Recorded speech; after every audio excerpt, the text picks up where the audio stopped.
Olá, graça e paz, muito bom dia, boa tarde, boa noite para você que está comigo aqui no nosso canal, Semeando a Palavra com a missionária Kézia, que sou eu.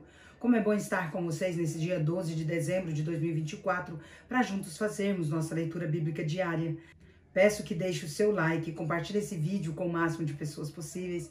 Deixe também um comentário, se você for novo ou nova por aqui, se inscreva no nosso canal, ative o sino de notificações para receber também nosso devocional diário, Meditar e Orar. Nossa leitura de hoje será em Hebreus, capítulos 5, 6 e 7. Bora para a leitura sem mais delongas. Hebreus, capítulo 5. Todo sumo sacerdote é escolhido dentre os homens e designado para representá-los em questões relacionadas a Deus e apresentar ofertas e sacrifícios pelos pecados.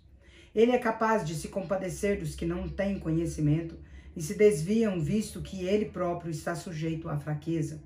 Por isso, ele precisa oferecer sacrifícios por seus próprios pecados, bem como pelos pecados do povo. Ninguém toma essa honra para si mesmo, mas deve ser chamado por Deus, como aconteceu com Arão. Da mesma forma, Cristo não tomou para si a glória de se tornar sumo sacerdote, mas Deus lhe disse: "Você é meu filho, eu hoje o gerei."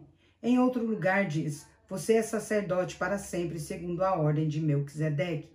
Durante os seus dias de vida na terra, Jesus ofereceu orações e súplicas em alta voz e com lágrimas àquele que o podia salvar da morte, e foi ouvido por causa da sua reverente submissão. Embora fosse filho, ele aprendeu a obediência por meio daquilo que sofreu. E uma vez aperfeiçoado, tornou-se a fonte da salvação eterna para todos os que lhe obedecem. E foi designado por Deus sumo sacerdote segundo a ordem de Melquisedeque. Advertência contra a apostasia. Quanto a isso, temos muito o que dizer, coisas difíceis de entender, porque vocês se tornaram negligentes para ouvir. Pois, embora a esta altura já devessem ser mestres, precisam de alguém que ensine a vocês novamente os princípios elementares da palavra de Deus. Estão precisando de leite, não de alimento sólido. Quem se alimenta de leite ainda é criança e não tem experiência no ensino da justiça. No entanto, o alimento sólido é para os maduros, os quais, pelo exercício constante, se tornaram aptos para discernir tanto o bem quanto o mal. Hebreus, capítulo 6.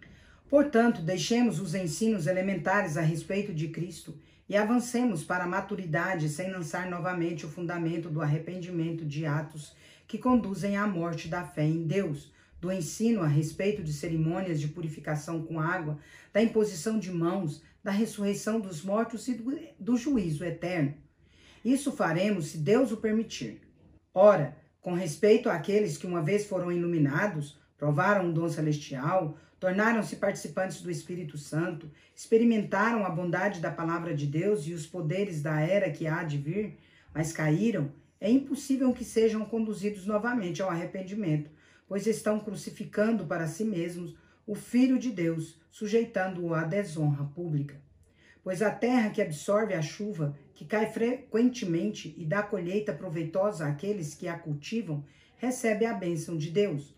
No entanto, a terra que produz espinhos e ervas daninhas é inútil e logo será amaldiçoada. O seu fim é ser queimada. Amados, mesmo falando desta forma, estamos convictos de coisas melhores em relação a vocês, próprias da salvação. Deus não é injusto. Ele não se esquecerá do trabalho de vocês e do amor que demonstraram pelo nome dele, pois serviram aos santos e continuam a ajudá-los. Queremos que cada um de vocês mostre esse mesmo empenho até o fim, para que tenham a plena certeza da esperança, de modo que vocês não se tornem negligentes, mas imitem aqueles que, por meio da fé e da paciência, recebem a herança prometida. A certeza da promessa de Deus.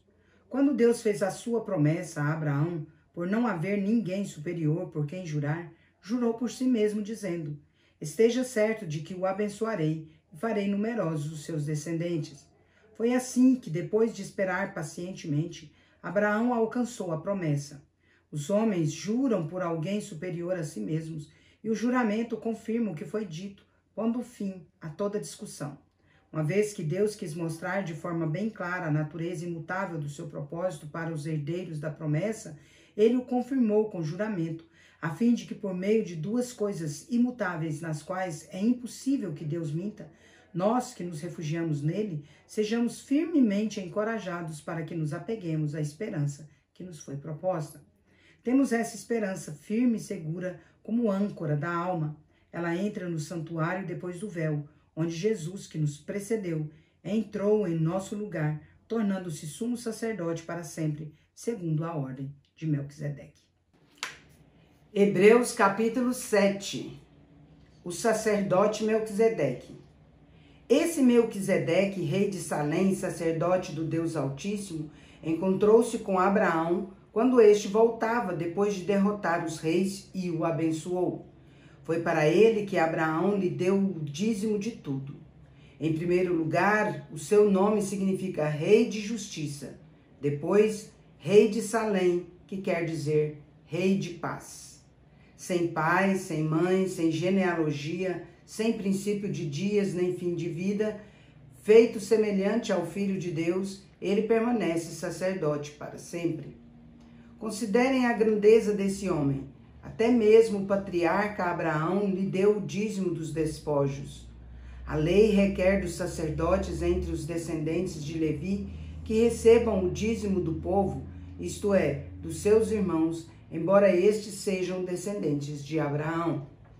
Esse homem, porém, que não pertencia à linhagem de Levi, recebeu os dízimos de Abraão e abençoou aquele que tinha as promessas.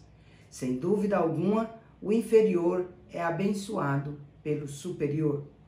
No caso dos levitas, quem recebe o dízimo são homens mortais. No caso de Melquisedeque, quem recebe é aquele de quem se dá testemunho que vive. Pode-se dizer que Levi, que recebia os dízimos, os pagou por meio de Abraão, já que Levi estava presente em seu antepassado Abraão, quando Melquisedeque se encontrou com ele. Jesus é semelhante a Melquisedeque. Se fosse possível alcançar a perfeição por meio do sacerdócio levítico, visto que em sua vigência o povo recebeu a lei, por que haveria ainda necessidade de se levantar outro sacerdote, segundo a ordem de Melquisedeque, não de Arão? Certo é que quando há mudança de sacerdócio, é necessário que haja mudança de lei. Ora, aquele de quem se dizem essas coisas pertencia a outra tribo, da qual ninguém jamais havia participado no serviço do altar, pois é bem conhecido que o nosso Senhor descende de Judá, tribo da qual Moisés nada fala quanto a sacerdócio. O que acabamos de dizer fica ainda mais claro quando aparece outro sacerdote semelhante a Melquisedeque, alguém que se tornou sacerdote não pela lei relativa à linhagem, mas segundo o poder de uma vida indestrutível. Por isso, sobre ele é testemunhado: você é sacerdote para sempre, segundo a ordem de Melquisedeque.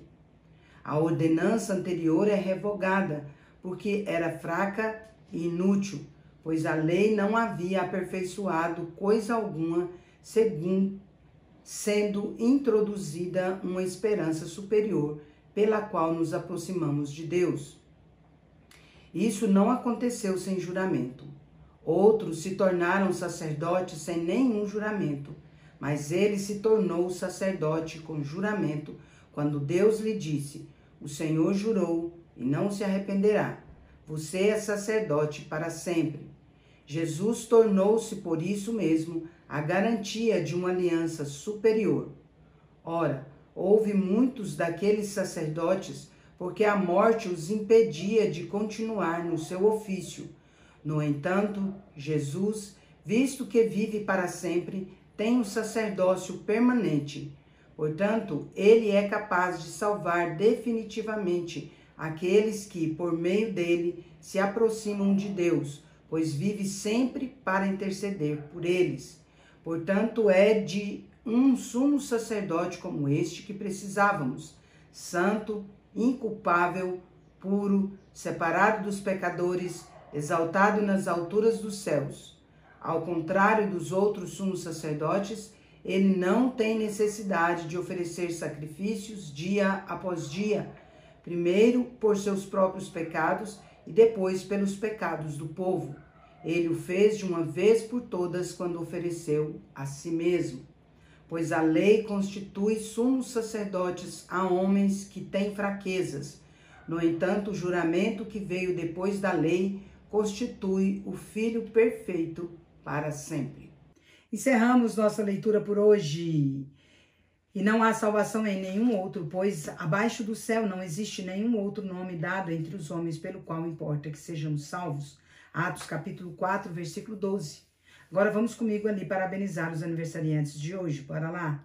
Parabéns e feliz aniversário para você que está completando mais um ano de vida nesse dia 12 de dezembro de 2024. Parabéns aos casais completando mais um ano de casados. Parabéns também aos bebezinhos completando mais um mês de vida.